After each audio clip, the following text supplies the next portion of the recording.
Terra firma. Tinha esquecido da abertura. Olá pessoal, hoje no Sexta Sombria, não de barba vermelha como a Shirley Morgan pediu, mas com um tom vermelho aqui, com a camiseta vermelha. Acho que eu encostei no microfone de novo, sorry. Hoje eu vou falar do serial killer Randy Steven Kraft, conhecido como o assassino da autoestrada, ou o assassino do scorecard. Por que scorecard? Em 14 de março de 1983, a polícia na Califórnia viu um carro andando descontrolado assim. Eles acharam estranho, eles pararam esse carro e desceu o Randy Kraft, você via que ele estava meio alcoolizado, esvaziando uma garrafa de cerveja. Logo a polícia viu que ele não estava legal, que ele estava alcoolizado, e aí viram que ele tinha uma companhia no carro. Aí olharam, né, o cara estava com um monte de garrafa de cerveja aos pés, assim, e foram acordar o cara não acordou, foram dar uma olhada, a temperatura do cara estava baixa. No final descobriram que esse cara estava morto, tinha sido estrangulado. E era o modus operandi do Randy Kraft. O que acontece? O Randy Kraft, e aí, só para entender por que ele era do scorecard killer, o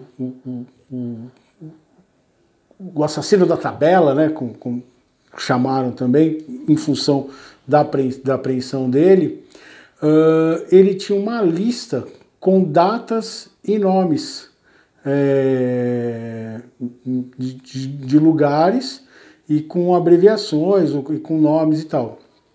E quando foram começar a investigar essa lista, começaram a ver que eram as vítimas do Randy Kraft, que começaram a ver que eram iniciais ou nomes de pessoas que tinham desaparecido e encontradas mortas à beira da estrada. Por isso que ele também é chamado de assassino da autoestrada, né? Com Paul Buono também, que teve um tempo que até acharam que era o mesmo assassino. Então o que acontece? O Randy Kraft, ele nasceu em 19 de março de 1946. Ele está até hoje no corredor da morte em St. Quentin, tá? Ele serviu as forças militares da aeronáutica. Ele teve uma vida normal, não muito fácil, mas também não muito difícil. A mãe dele tinha empregos para ajudar em casa. Ele não tinha muita relação com o pai era um cara meio distante, assim. E o que acontece? Ele, desde criança, ele percebeu que ele tinha atração por homens, né? Que ele era homossexual. Ele suprimiu isso durante muito tempo. A primeira relação sexual dele ele vai ter em 1964 que ele apoiava o Partido Conservador, assim, e aí esse conservadorismo começa a cair, que é o começo dos anos, no meio dos anos 60, com Flower Power, e aí ele percebe que se dane, eu vou viver a minha viagem, né, o que eu me identifico com isso. E ele começou a trabalhar num bar, né? Ele era um barman num lugar que vendia coquetéis e tal, um bar gay, né? Então ele começou a ter aí ele desencanou, ele começou a ter acesso a essa vida, né? Que ainda era um submundo nos Estados Unidos, né? As pessoas sabiam que existia, mas era uma coisa que você fazia de conta que não estava acontecendo. E nesse universo gay, ele cria o interesse por jovens, né? Então ele até porque você vai entender que é mais fácil para subjugar, mesmo ele tendo treinamento militar e tudo mais. Ele é acusado de 51 crimes sexuais, tá? E de assassinatos dentro daquela lista e do que identificaram dos crimes dele,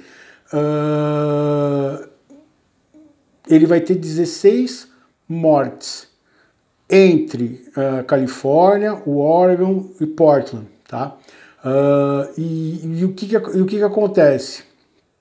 Uma das características dele era a extrema brutalidade que ele imprimia aos corpos. Então, ele, além de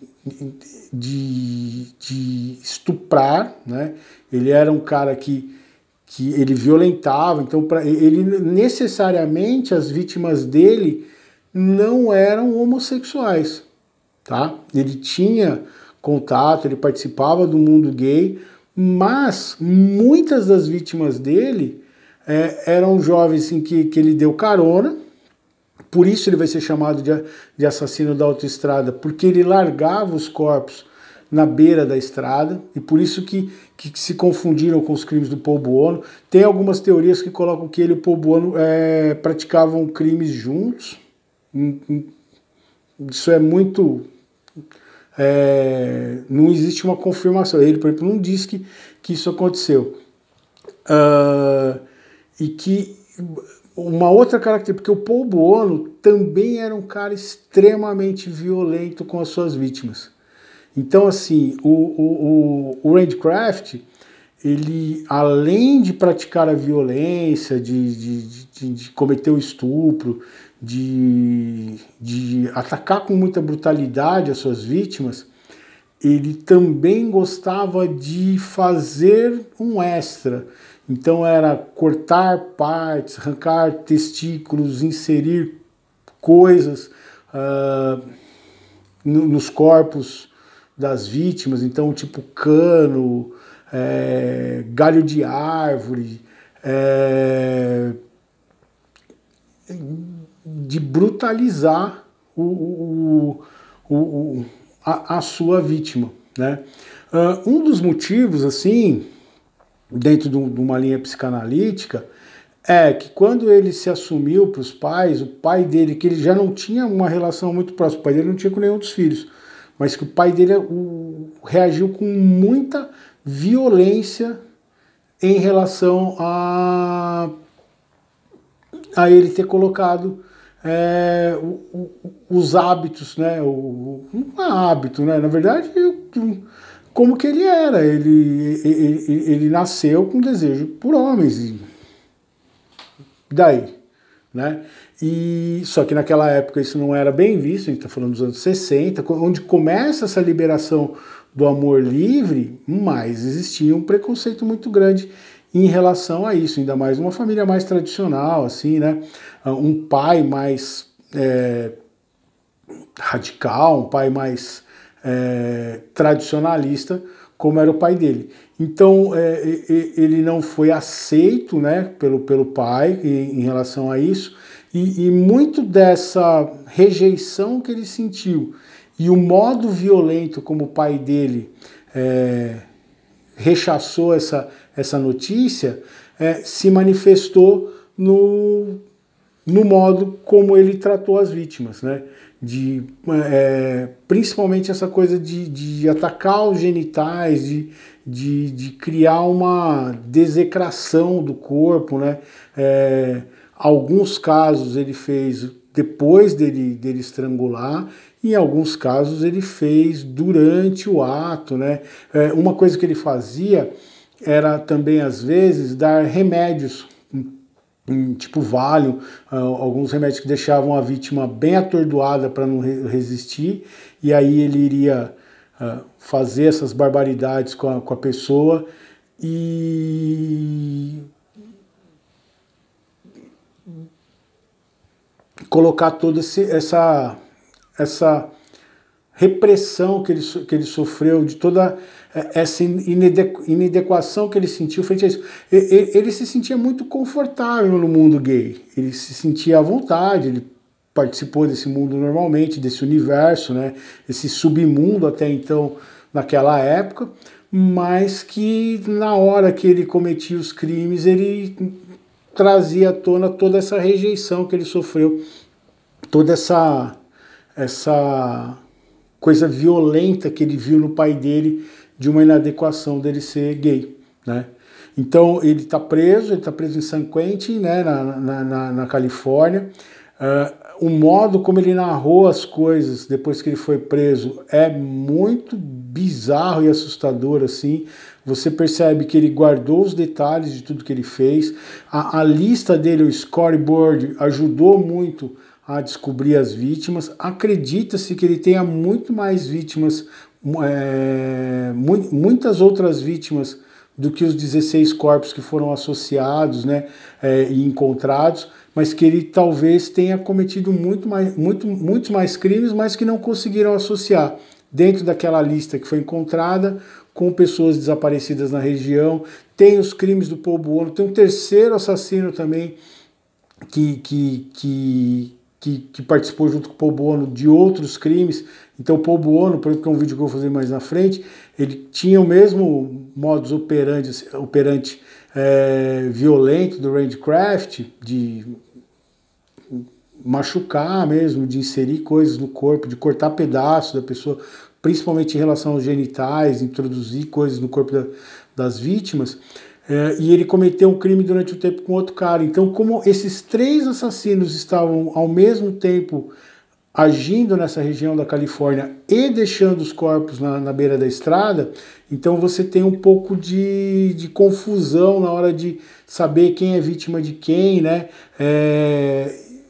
O que ajudou muito no caso do Randcraft foi a lista que foi encontrada com ele no carro quando ele foi preso, que acabou ajudando a identificar muitos dos crimes.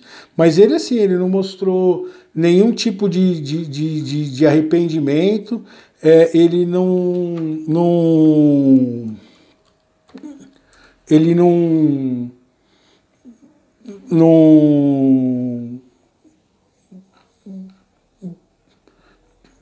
se mostrou assim com compaixão. Você vê com até tem um certo prazer em contar as histórias assim deixa eu só deu um probleminha aqui no poema. E assim, ele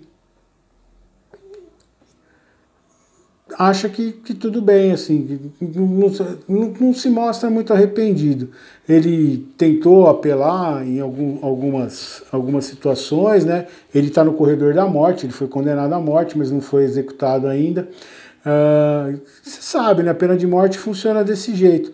Você fica um tempão esperando para poder fazer uma justiça que não vai trazer o pessoal de volta, assim.